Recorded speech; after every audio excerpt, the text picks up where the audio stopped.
নমস্কার বন্ধুরা, আমি আজকে আবার একটা নতুন রেসিপি নিয়ে চলে এসেছি শ্রীমতী কিচেনে। তো আজকের রেসিপিটা হচ্ছে পাট শাক দিয়ে মুসুর ডাল করব। তো আমার এই ভিডিওটা প্রথম থেকে শেষ অবধি আপনারা দেখতে থাকুন আমি কিভাবে পাট শাক দিয়ে মুসুর ডাল বানাচ্ছি। তো প্রথমে আমি মুসুর ডালটা ভালো করে ধুয়ে নিয়ে প্রথমে আমি মুসুর ডালটা সেদ্ধ করে নেব।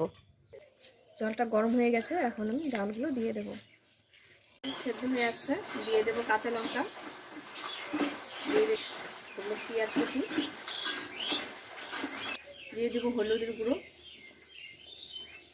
দিয়ে দেবো পরিমাণ মতো লবণ। শাকগুলো বাছা হয়ে গেছে, আমি এগুলো এখন ছোট ছোট করে কেটে নেব।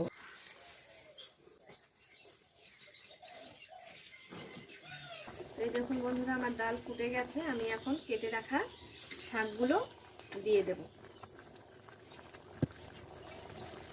আমি কিন্তু বন্ধুরা এই শাকগুলো আগেই ধুয়ে শুকিয়ে রেখেছি। আমার এটা হয়ে গেছে, আমি এখন এটা নামিয়ে ফোড়ন দিয়ে নেব।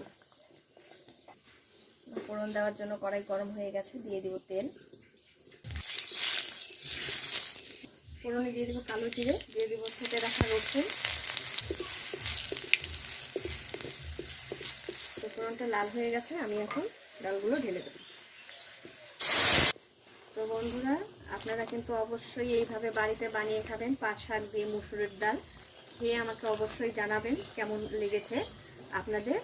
আমার এই ভিডিওটা প্রথম থেকে শেষ অবধি দেখার জন্য অসংখ্য ধন্যবাদ। তো যদি ভিডিওটা ভালো লেগে থাকে তো অবশ্যই একটা লাইক কমেন্ট করে যাবেন। হয়ে গেছে, আমি এখন নামিয়ে নেব।